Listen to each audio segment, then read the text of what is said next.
All right, and welcome to Latin American Art and Architecture, Art History 350G.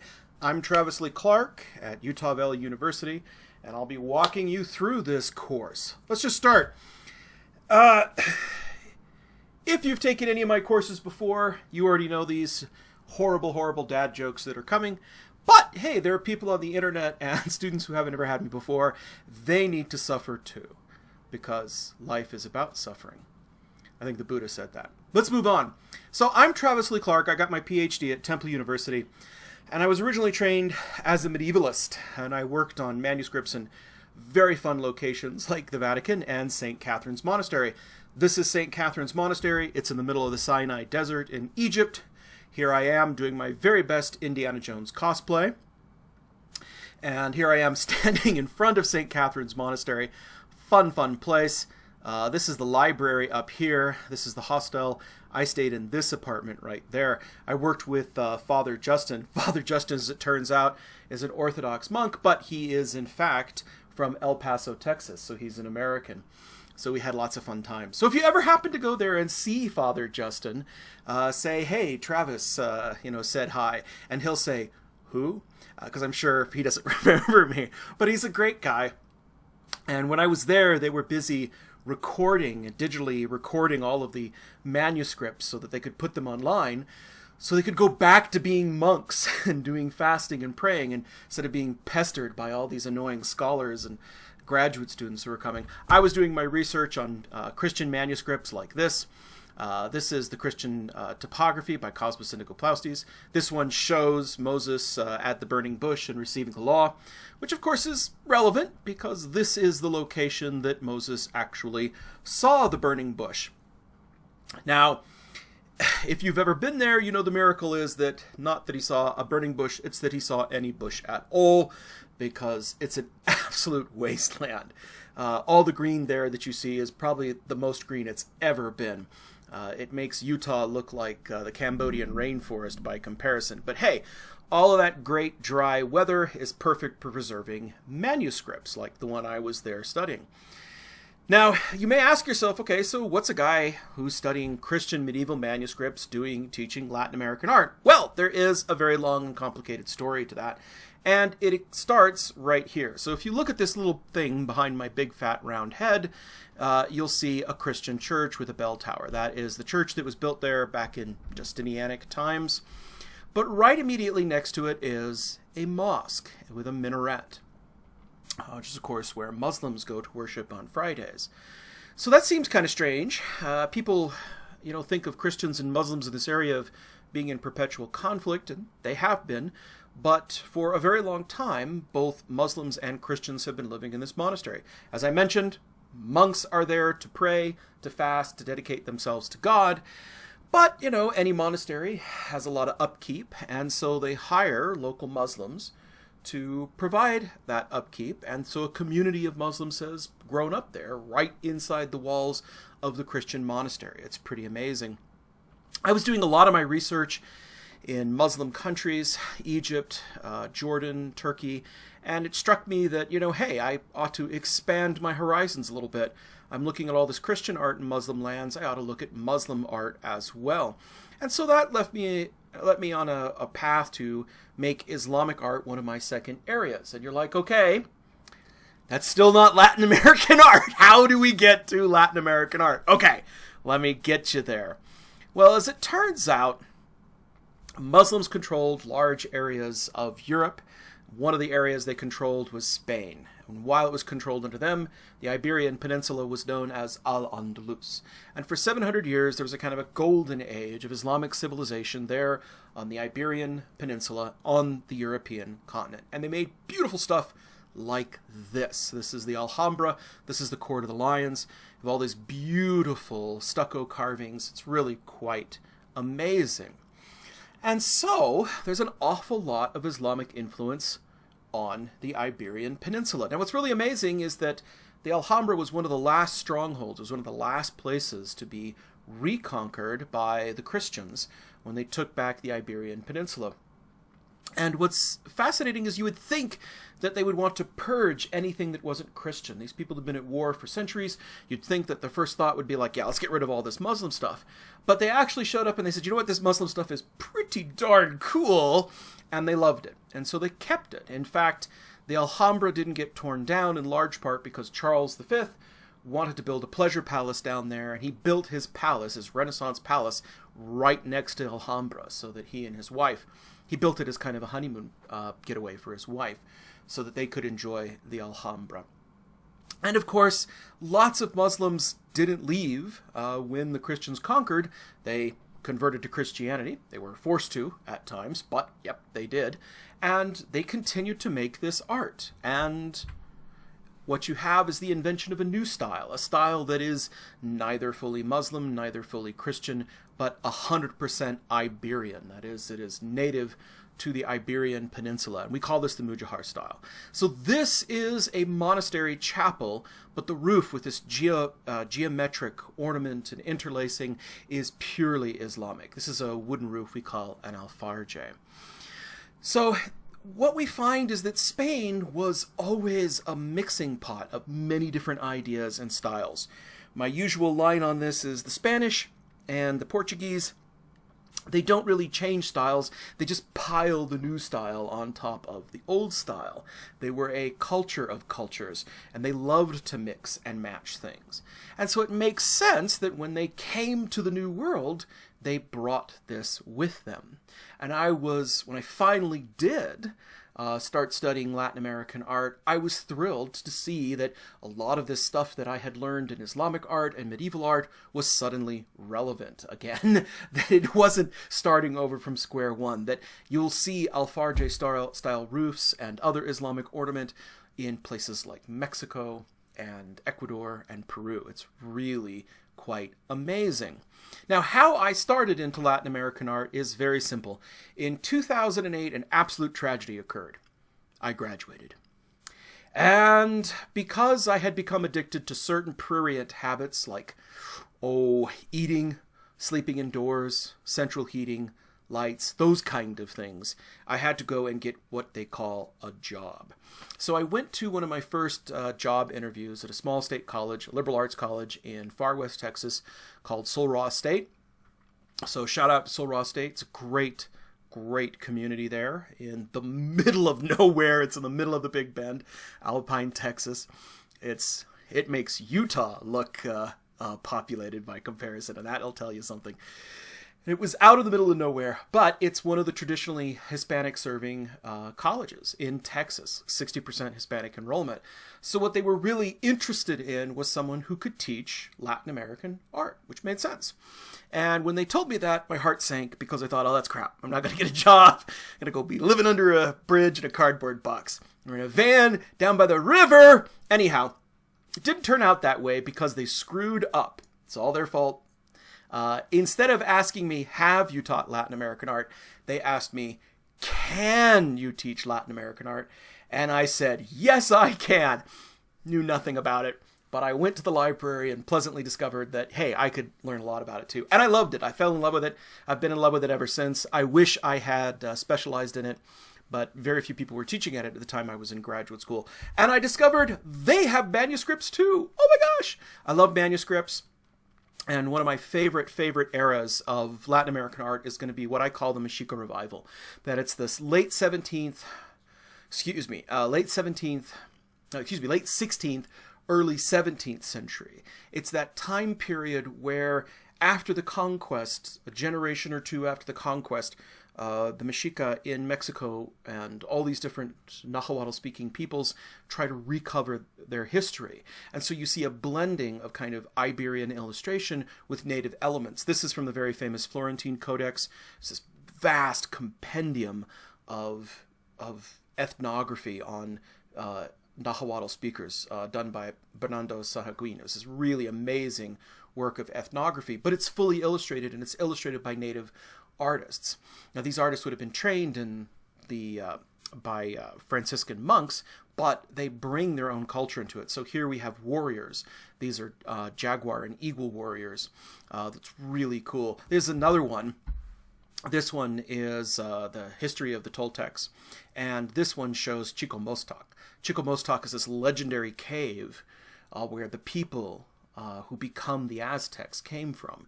The Aztecs have this long and complicated mythology of their origins, how they migrated down from Aztlan, the north, and eventually came to Chicomostoc. And so Chicomostoc was this seven-lobed cave. And I love it because it shows the various tribes in the cave, but it also shows their little footprints so you can see their migrations in and out. So I absolutely fell in love with Latin American art. When I came to UVU in 2013, I came to teach the non-Western courses. They didn't have a single non-Western offering, so I started teaching the non-Western survey course, and that dramatically increased their non-Western offerings.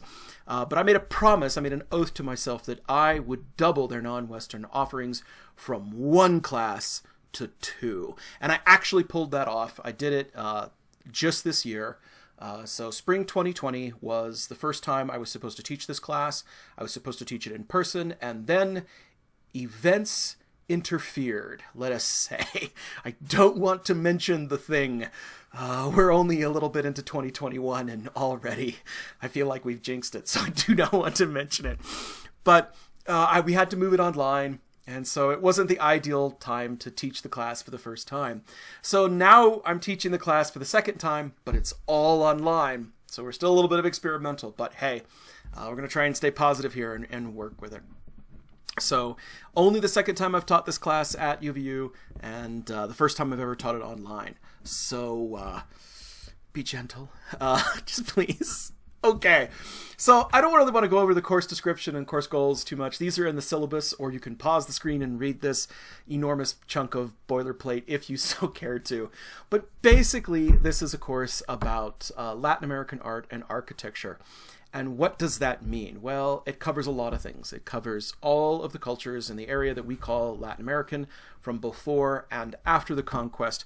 But it's not really about what was done and who did what and when. It's not just a compendium of what's in the museums. It's not just a guidebook to famous collections. What we really want you to understand is to understand these cultures from the context of these cultures themselves. We have a lot of online readings in this course, and one of the things I'll make you do is I'll make you read primary sources. So when we get to the conquest, I'm going to have you read first-hand accounts of the conquest, because they're very, very important. They're some of our best eyewitness accounts into what this culture was like. But I'm also going to have you read things like the Popol Vuh. The Popol Vuh is this book that tells the creation myth of the Quiché Maya, and it was only really rediscovered in the 18th century, so it's relatively unknown. But it gives you great insights, and we'll talk about the hero twins and everything else.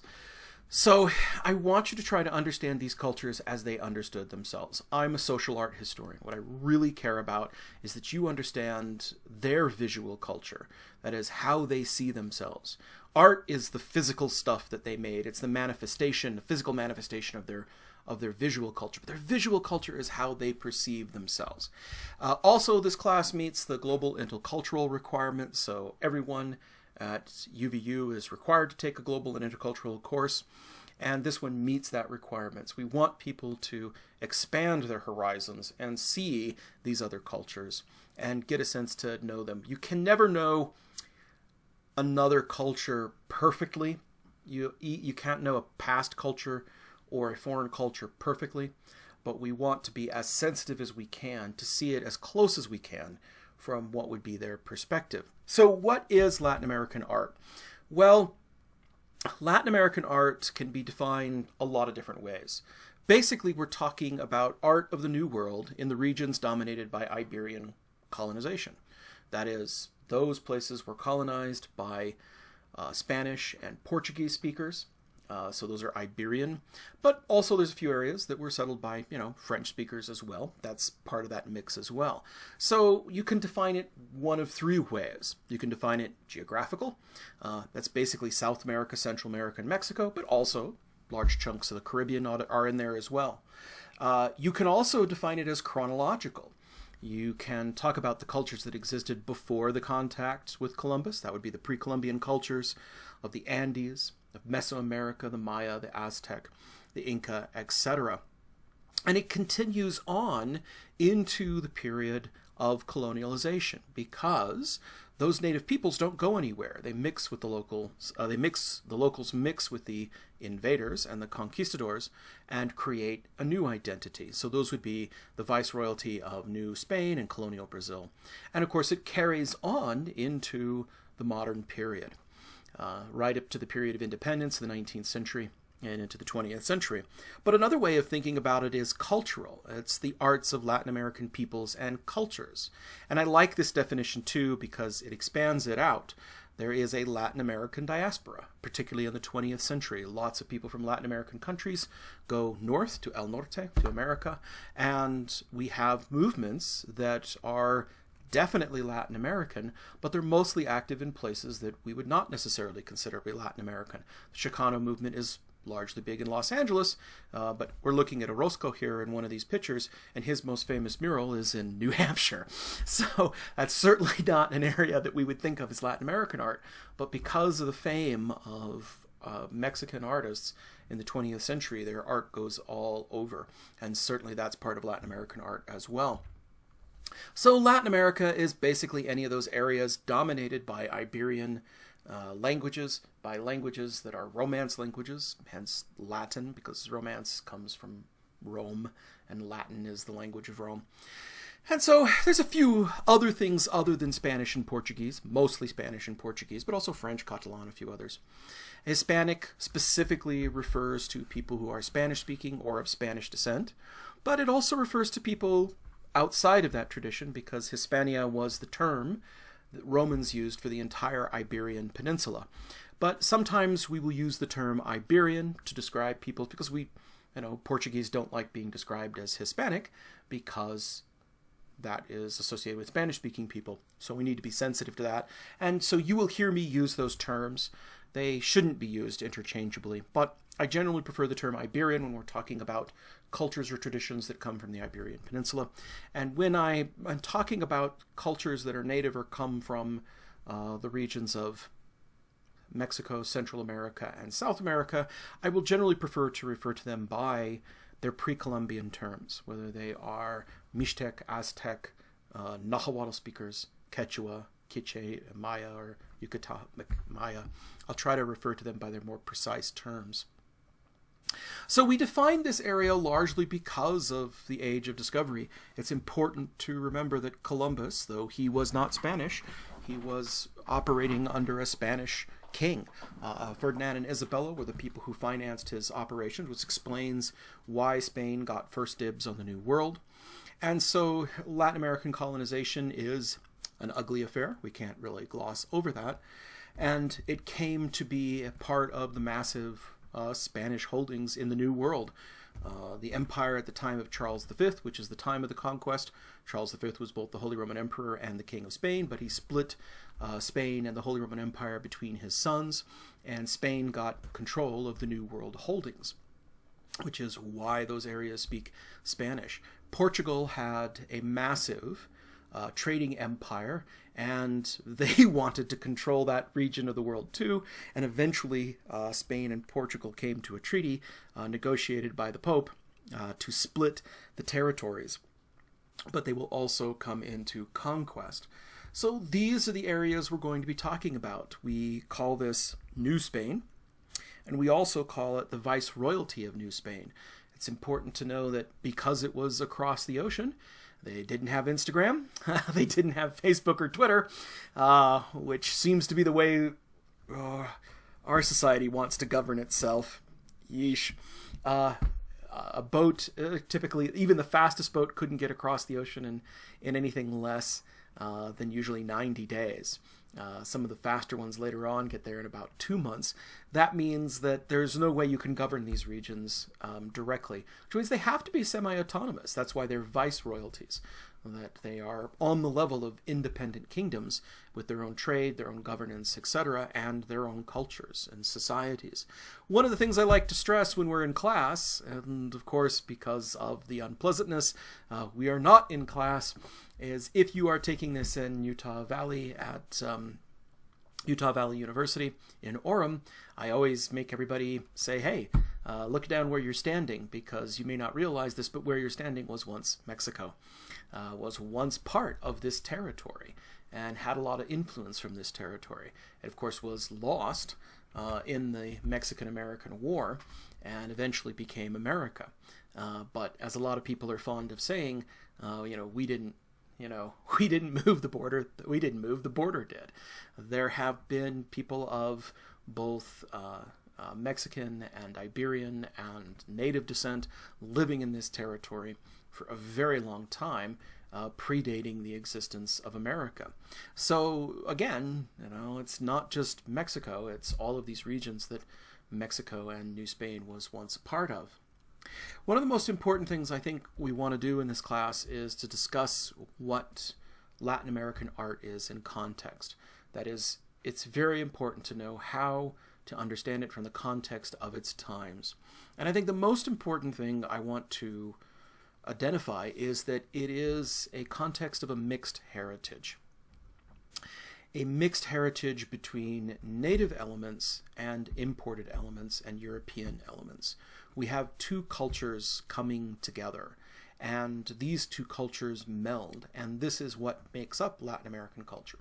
So we're first going to talk about pre-Columbian cultures in this class, because those are the precursors to the arrival of the Europeans. We don't need to talk about what's happening in Europe, except for a little bit, to give you context of what's happening in Europe. But once the conquest happens, what emerges is a new culture that is a mix between the indigenous and the European cultures. And this has impact on every phase of Latin American art, certainly from the beginning, from the pre-Columbian countries, all the way up through the Viceroyalty and the colonial period, and then certainly to the independence movement, where Mexico and Colombia and Peru and Venezuela and all these countries assert their independence from the Spanish Empire. It's always important to remember that there was a vast civilization. Some of these civilizations were long since deceased. The Olmec, the Teotihuacan, the Maya are really not functioning civilizations at the time that Spaniards arrived in the New World, but the Aztecs were. Tenochtitlan was a city of possibly 100, maybe 150,000. It was described as the Venice of the West. It had markets that were full of goods from thousands of miles away. These were vibrant cultures. The same could be said of the Inca in Peru. These were very significant cultures, and they didn't just disappear. They had to be conquered. And the very nature of the conquest demonstrates this mixed heritage. When Cortés went to go speak to Moctezuma II, he could not do so without a translator, and the translator was Melinque, who's sometimes known as Dona Marina, sometimes known as Melitzin. She has many different names. But she was a native who signed up with Cortés and became Cortés's lover. And the first truly Mexican child, that is a child of both European and native heritage, was a child of Cortés and Melitzin. And so people in Mexico are very much aware of this fact. In fact, here is a mural by Orozco who, describes this union. And there is a very difficult problem with the fact that you have a culture that is mestizo, that is mixed. You are very much aware that the product of your society is really the product of conquest and rape, as Diego Rivera shows very clearly in this mural of Mexican history. So this mixed heritage is going to be at the core of Mexican and native identity.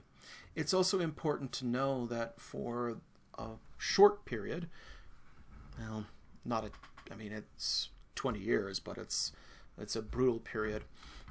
Mexico and all native peoples in Peru and elsewhere were completely and totally enslaved.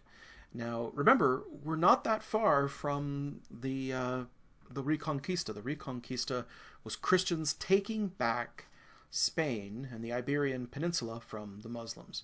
And one of the things that they developed in that Reconquista was that, to the victor goes the spoils. Which means that if you participated in retaking lands from Muslims, you would get title to those lands that you took back. And not only would you get title to those lands, you would get title to the people in those lands, that they would become servants to you. They would become serfs or slaves. And so when the New World was conquered, they did the same thing. And this is the encomienda system, which was a system of brutal forced labor. That is, everyone was required, if the Lord had conquered that area and he had been one of the conquistadors, he had full and complete control of your labor. He might let you farm your little farm from time as a serf, but if you wanted to build a new road or build a new palace, you were obligated to do it, even if it meant you had to neglect your own family and your own household. This was a brutal system. But what's interesting is that there was an enormous amount of contention regarding this system. People and reformers, such as Bartolomeo de las Casas, wrote to the Pope and wrote several scathing letters about the administration of Cortes and the administration of the New World. And this ultimately created a change, and the change was the Leyes Nuevas, which are the new laws, which declared that the encomienda system, the system of spoils, was done. Natives would still have to pay taxes. They would pay taxes in the form of labor or goods, but there was a limit on those. And while things were not as good as what we would imagine in the 21st century, it essentially liberated hundreds of thousands of natives. But more importantly, it recognized their inherent worth. Eventually, all native peoples were declared to be human, and they were to be evangelized and converted to Christianity, not enslaved. And that was declared by papal bull. A large part of this is that already early on after the conquest, there was the witness of miracles. There was the very famous tilma of Juan Diego, where Juan Diego sees the Virgin, which would become the Virgin of Guadalupe. And we'll talk about this in detail because this is such an incredible event that showed other Catholics that the Spirit of God could move on these people, which meant that they weren't subhuman, but they were human and worthy of rights. And something else happens because of this. That is that the new laws recognize not just the inherent humanity of natives, but recognize their titles. When they arrived, there were kings like Moctezuma, and so what they do is they recognize those titles. So Mexico is a strange place, proves well, because it's one of the few places in the world where people will claim proud lineage descent from both Aztec and Inca nobles and conquistadors. So that's a very conflicted world. But because suddenly property rights were granted on titles on nobility, and they recognized the titles of nobility of native nobles, suddenly there was a reevaluation of the past culture. During the encomienda system, there was this attempt to erase it, but they were allowed to recover their culture, which is probably why these cultures wound up being so successful. But it does show that a major feature of Latin American culture is going to be race. Casta, this idea of caste, of different races, was just an obsession in the New World. And of course, there were Creoles, who were people who were European descent, but born in the New World, but of pure European descent.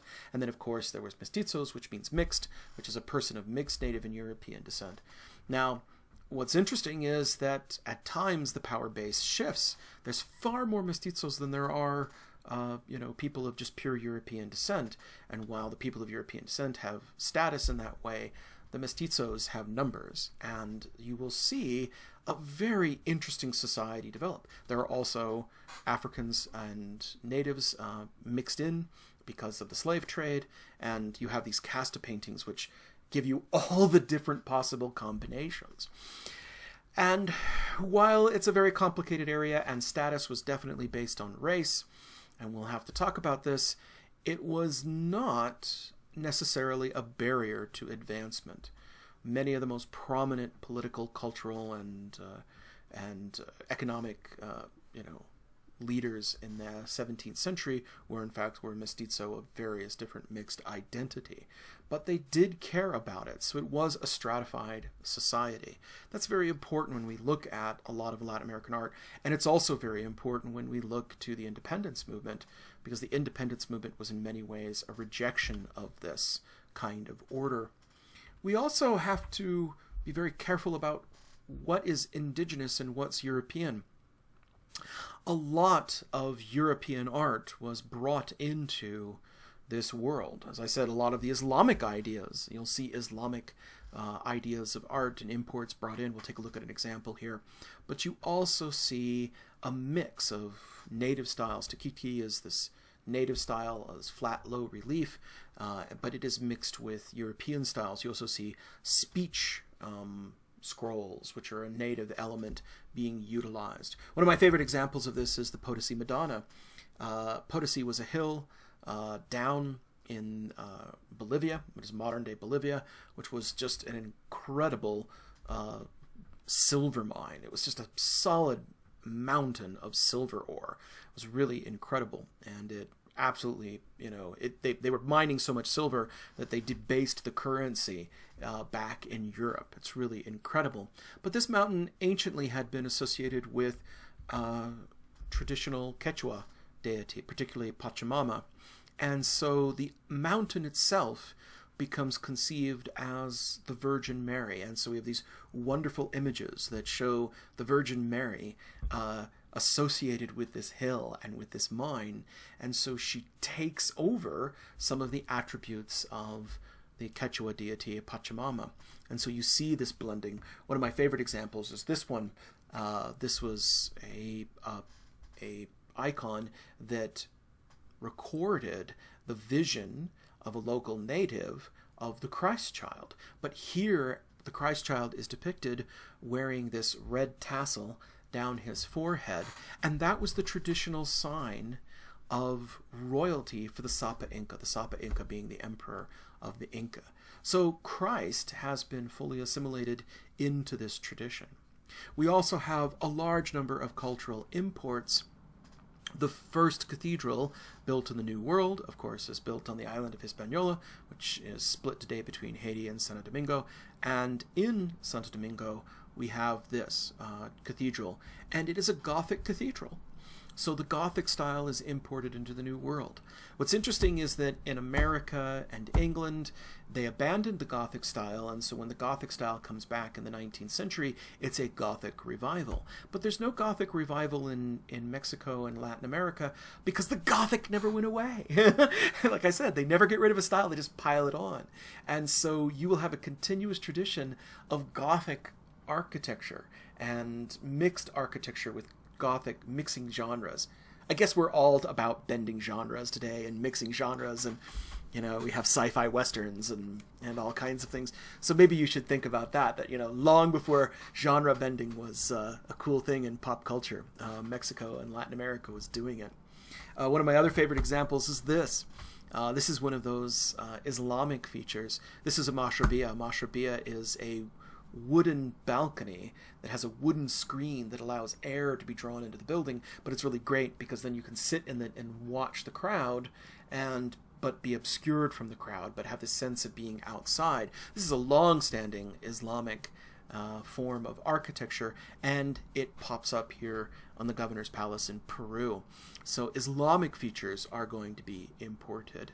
But it also goes the other way, that Latin America has an enormous impact on the arts in Europe. And sometimes one of the biggest ones is technical innovations, like carmine. Carmine is this red, bright, vibrant crimson color that's a kind of red-orangish color, and you can see it in many of the most prominent paintings of the Baroque era. This is Diego Velázquez's Las Meninas, and you can see carmine being used in the flowers on the bodice of the Infantata, but you can also see it on his doublet being used to paint the mark, the cross of Santiago, but we also see it in the background of the drapery in the mirror, where we have Philip IV and the Queen as well. Well, that color actually comes from the New World, and it was a color that was first used by Toltecs and Mixtecs, and comes into the Aztec world,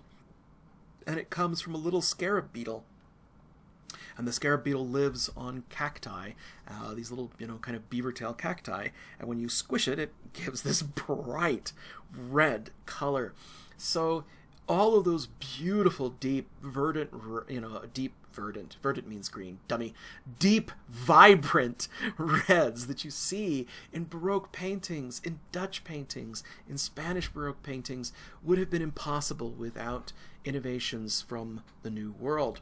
But it goes even wilder. I mean, I love this fact that because Mexico has these Pacific ports, places like Acapulco and etc., it has access to the Pacific trade. So porcelains, jade, coral, pearls, silks pour into Mexico. You have these stories of nobles from Spain who can't afford this kind of stuff going to Mexico and seeing ordinary commoners wearing pearls and coral and going, what the heck? And a lot of them move to Mexico for that reason, because it means they have that access. Lots of Spanish traders actually settle in Peru, and so you have all of this influence. One of my favorite examples is the Biobo.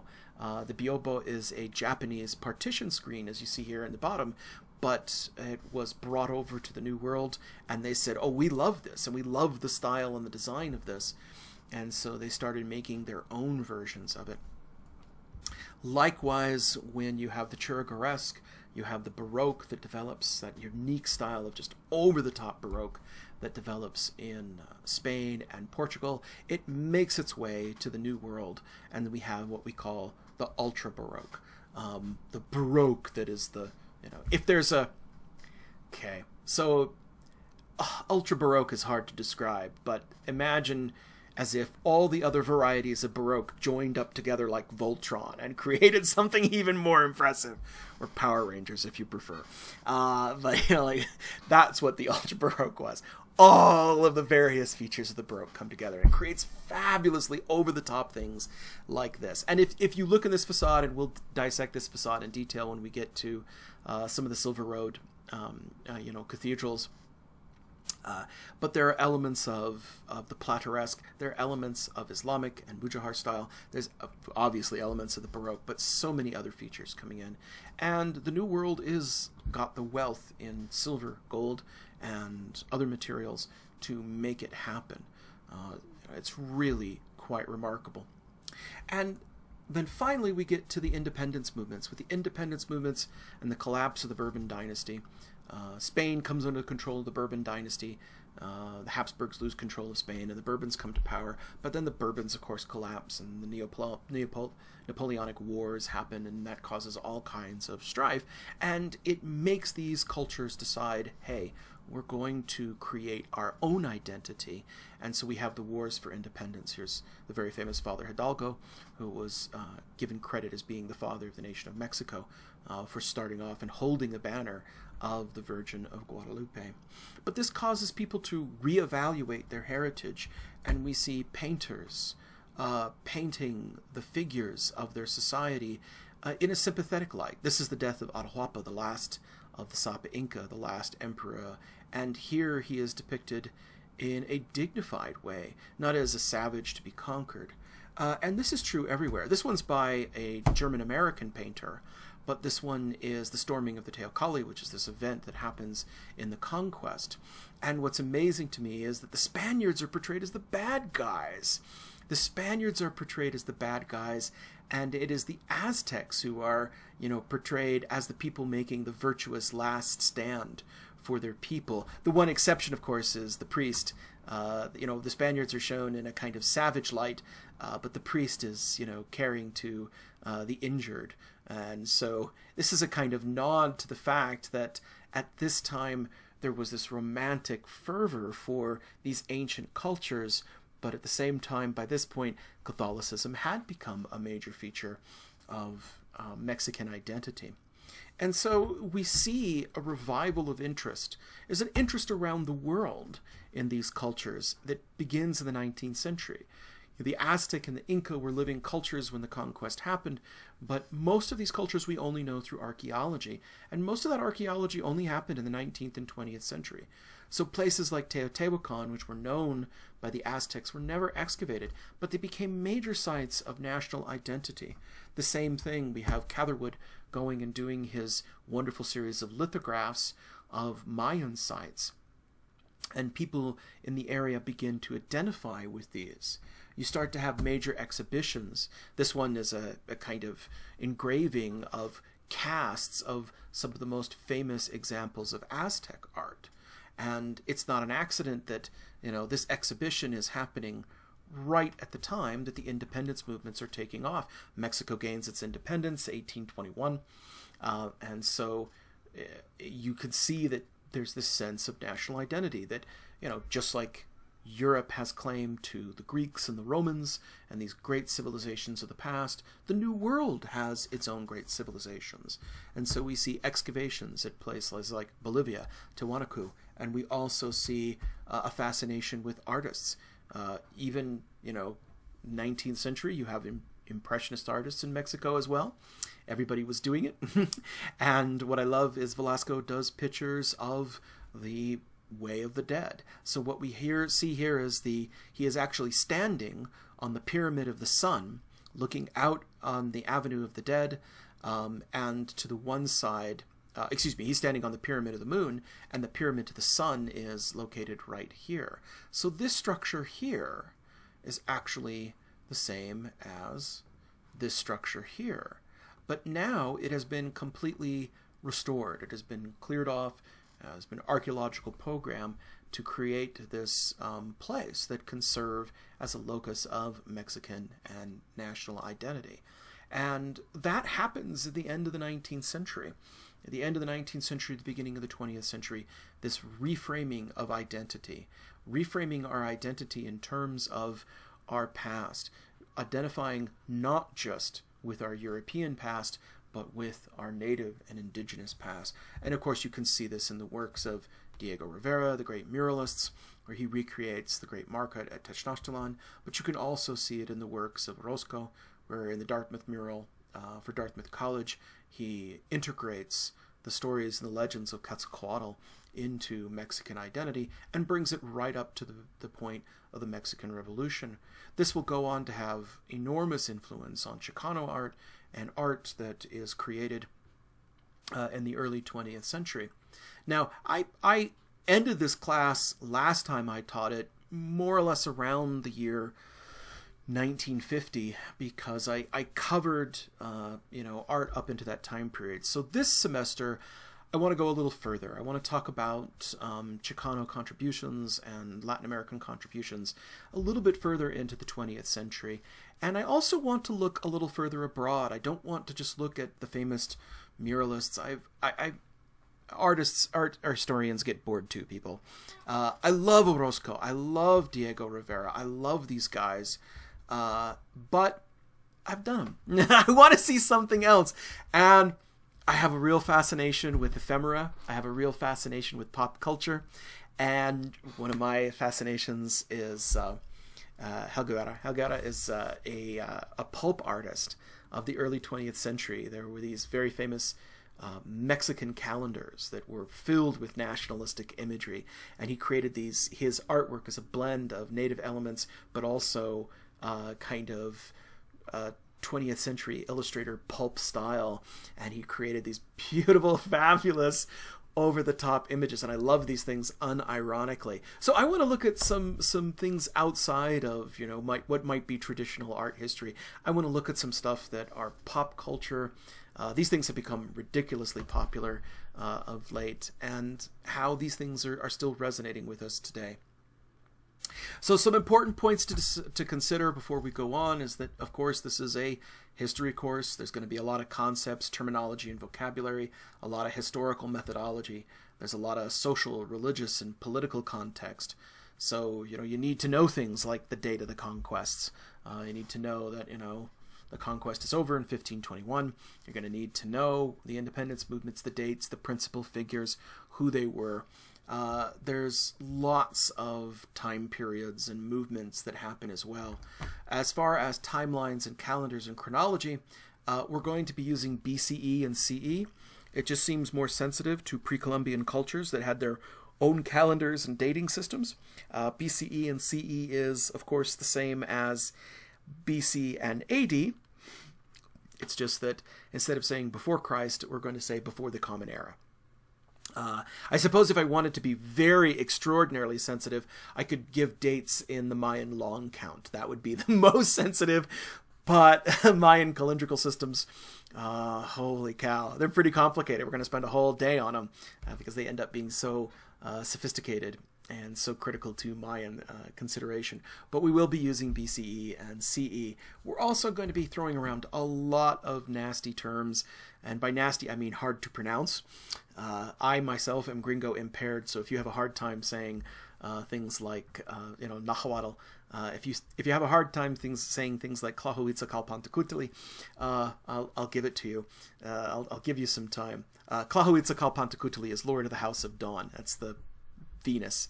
That's the morning star, and is a Toltec and Aztec god, one of the longest gods, and is by no means the longest Nahuatl word. These things, we have a mixture of both Spanish, Nahuatl, Quechua, Yucatec, and we're going to be throwing them at you, and it's very, very difficult to keep them all separate. I'll try to give you the critical ones, but you're going to have to know those. So be prepared for just being a deluge of vocabulary terms and special terms that are unique. There's really no other way to describe Teotl and Ixiptla except to explain it to you. It's easier to say Teotl and Ixiptla than it is to try to circumlocute that and explain what those terms mean. Literally, they just mean God and image, but it's so much more complicated to that, and we'll spend a lot of time talking about those. So I hope you're ready for some really long tongue twisters. I will say this, I've been to a lot of Mesoamerican conferences, and I was pleased to discover that even long-term scholars would look down at their note cards, and you could tell that they had the words spelled out phonetically. So it's not easy even for people who've been doing this for years. So let's talk about the boring stuff. That's the fun stuff. That's what the class is all about. But let's talk about course requirements. So course requirements right off the bat, there's 2 exams. There's a midterm and a final. And the final is non-comprehensive. The course is broken up into 2 broad areas. The first is going to be all the pre-Columbian cultures up to the time of the conquest. So that's going to cover everybody except for the late post-classic cultures or late horizon cultures. So that's going to be everybody except the Aztecs and the Inca. So that's the first half of the class. There's a study list. It's already posted online, and that's what the first midterm is going to be. The final is non-comprehensive. It's going to cover everything from those conquest era cultures, the Aztec, the Inca, etc., all the way up to the 20th century. In terms of assignments, we have basically a paper and a project. You can do a paper or a project. You don't have to do both. And that has to come with a proposal. And that proposal comes with an annotated bibliography.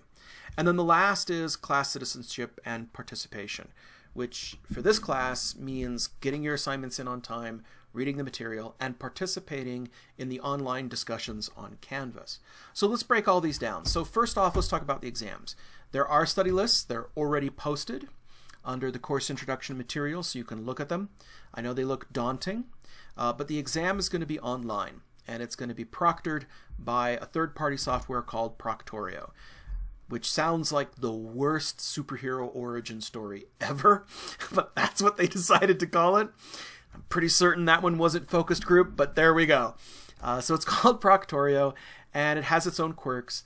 Please read the introductory material. It'll tell you how to install the little widget that makes Proctorio work. The test is open book and open note, but it's not open internet or friends. The test is essay-based, which means you're going to be doing a lot of writing or a lot of typing, so maybe less carpal tunnel syndrome than normal for my students. I'm convinced that my students are all going to come together and file a class action lawsuit against me for forcing them to write long exams because of all their carpal tunnel syndrome. I know it's coming in my future. But this should be a little easier because you're going to be typing it. The test takes about an hour to take, but you have 2 hours to take it. And really, you have to know your stuff. You're not going to be able to search on the internet for these answers. If you don't know them, you're not going to be able to do it. It's so much writing that you're really going to have to crank it out.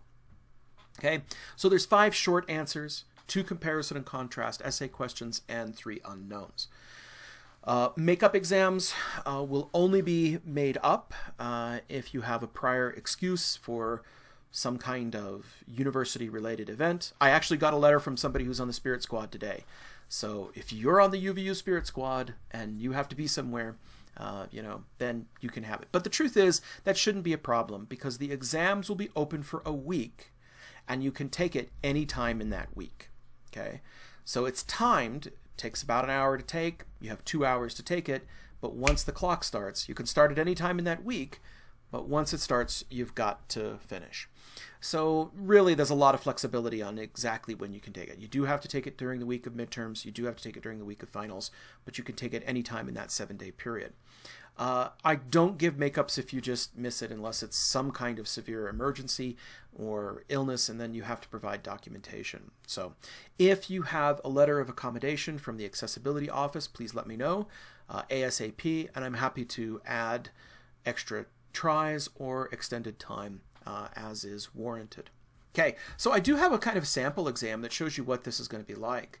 So the first is going to give 5 short essays. So I might show you an image, maybe this image, and I would ask you a short question. And in 25 to 50 words, you ought to be able to explain this question. So I'll ask you for something like 2 features or 1 feature, or what is this one a representation of?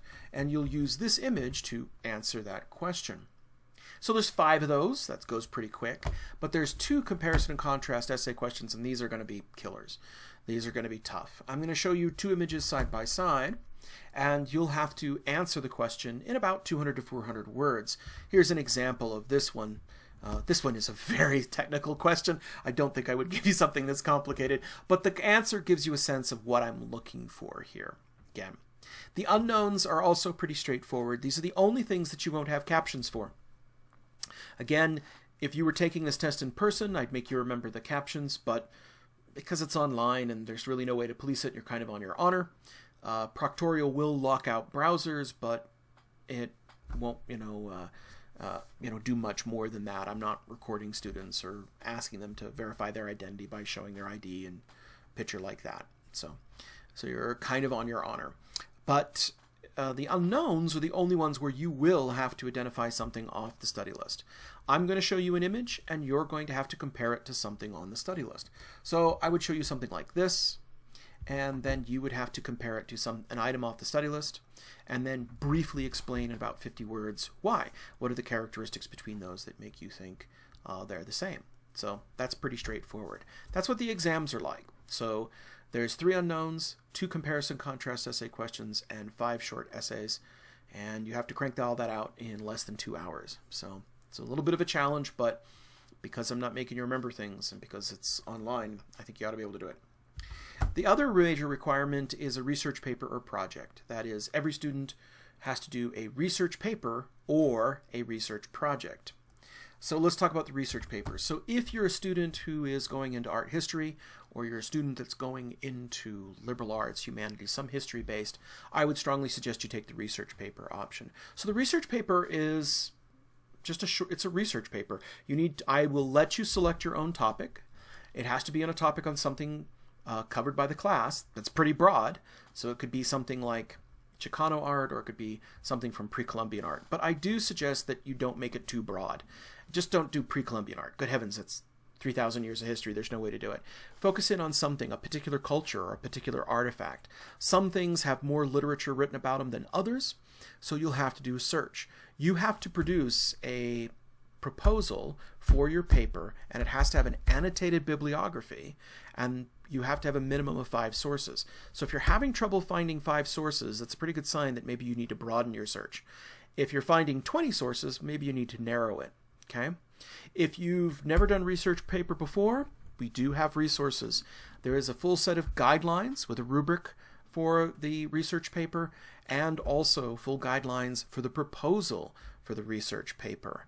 And there are links there to resources online. The Fulton Library is open. You can actually go there if you need to. There's also a lot of resources and databases online. There's a research guide, and the link to the research guide is there. And the Fulton Library also has a research guide specifically for art history, and there is a research librarian specifically for art history. She had a baby last year, I think. and she's a wonderful person. And she'll be thrilled to talk to you. So send her an email and say, help me, and she'll help. And she can help you, point you to the direction of research databases and places you can look to do research. No general references are allowed, so please do not use Wikipedia or encyclopedias or your textbooks. They're not allowed. You really should be looking for academic articles and journals and books, and you have the resources at the Fulton Library. You can do that. Please consult the guidelines. The biggest problem that people run into is they don't consult the guidelines. There are very extensive guidelines. They're up on Canvas. Check them out. Mostly for these research papers, I'm looking for clear and concise composition. You can either think of this as a synthesis of the latest research on a particular topic, or you could do a little bit more innovative research if you want, but they must conform to the Chicago Manual of Style. Part of my job as an art historian is to teach you my discipline, and in my discipline we use the Chicago Manual of Style. We do not use MLA, we do not use APA, we do not use parenthetical citation, so do not do that. If you do, it will count you off severely on your papers, okay? So the actual research paper is due on the last day of class, but the proposal for the paper with your annotated bibliography is due coming right up in about a month, and you need to get that out there. So check the course schedule. It has the due dates for those. The proposal lets me know you're on the right track and you're getting your feet wet and you're not waiting to the last moment. Now, if you're not an art history major or a liberal arts major, etc., then you can do a research project. And a research project is where you create an original work. It can either be a reproduction or a scale model of a famous work of architecture, or it can replicate a technique, or it can be an original work that is sensitive to the original culture. This student made a stick for me to beat my students if they didn't use the Chicago Manual of Style. Or it also is a maquidal. This is an Aztec war club, but that's what I use it for. But luckily you're online, so you won't have to know what it's like to have flesh lacerated by obsidian blades. That's all a joke, people. Please don't come after me. So, no, this is a maquidal, and she actually flint-knapped obsidian and made a maquidal. It's this war club. Really incredible. So this is what a project is like. So I'm not going to read this to you, but this gives you a sense. Please read the guidelines. There are full guidelines for the projects as well. There are many possible things that you could do. You could do a scale model of something. This is the Castillo from Chichen Itza. You could make a reproduction of a model. This is a chocmul. This is a traditional altar that was known amongst the Toltecs, Aztecs. Or you could do something a bit more original. This one I thought was really cool. This one is a Kippu. This was made by a jewelry student. Now, Kippu is a textile tradition amongst the Quechua and the Inca where they would tie knots into textiles. And those knots recorded significant dates and information. It's really a cool way of recording information, utterly unique to the Inca. And what she wanted to do is she wanted to make a necklace, and she wanted to make it out of gold and turquoise beads.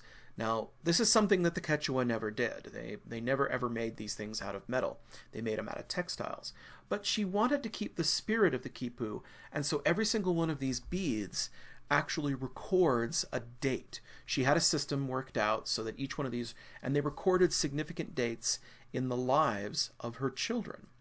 And she had a full table, explaining how could you read this and what each individual strand meant. And that proved that, and she was trying to do it according to what we knew about this recording, this method of recording history through knots.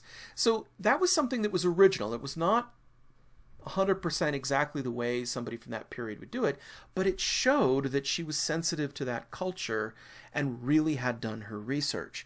This is the thing that I really want to stress. These projects are not graded on artistic merit.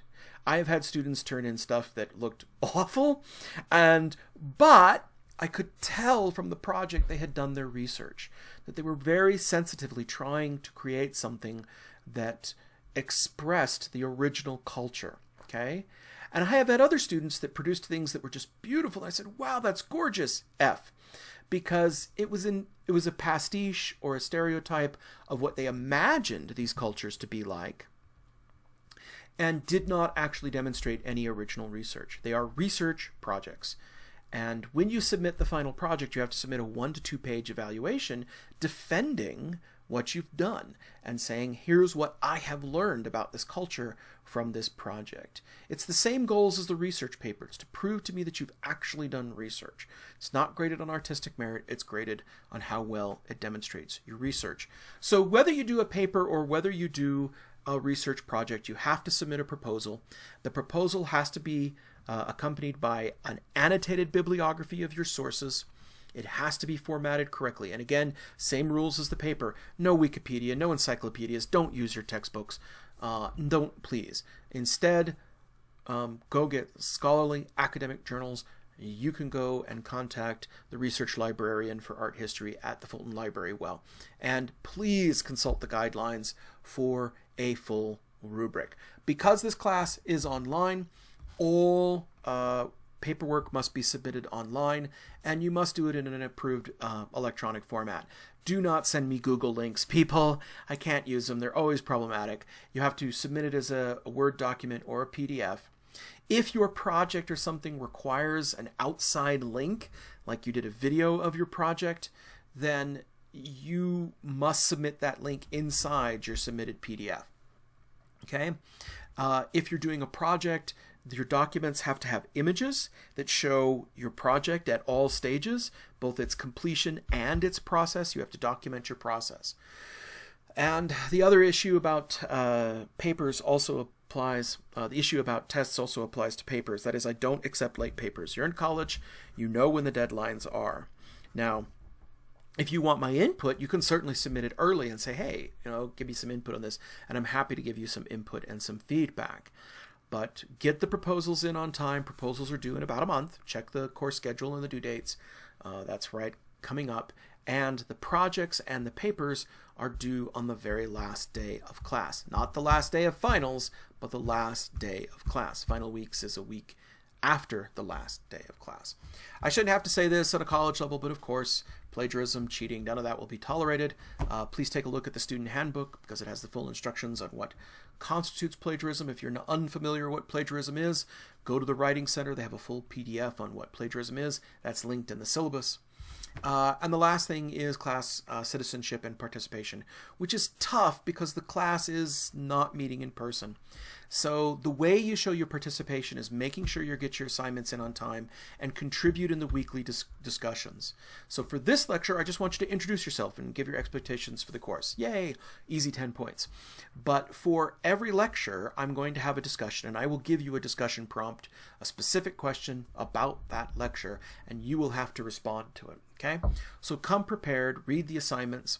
We do not have a required text for this book, but we do have 2 recommended texts, and they're listed in the syllabus and the course introduction material. I strongly recommend you get them if you have no grounding in Latin American art. Plus, I will be posting readings and videos as we go of things relevant to the course. So make sure you do that. Everything is submitted through Canvas. If you're not familiar with Canvas, Canvas now has an orientation on how to use it. Go take a look at that. The review sheets and the study sheets are online. Discussions will be posted with a new video. New videos come up once a week, so you can watch those videos anytime, but you've really got to keep on top of it. Don't let the videos pile up and watch them just before the midterm or the final. That will not go well for you. And make sure you keep up on those weekly discussions. I'm really excited about this class. Again, anything that allows me to dig into this, one of my absolute favorite topics, I'm going to be excited. Hopefully I sound excited, and it's not just because this is the 14th time I'm recording it. It's 2 a.m. and I'm on my 3rd Red Bull. That has nothing to do with it. The excitement comes purely from my love from art history and purely from my love to share it with students like you. So I hope you enjoy. I'm not slap happy from overtired and failing recording this. No, this is absolutely sincere.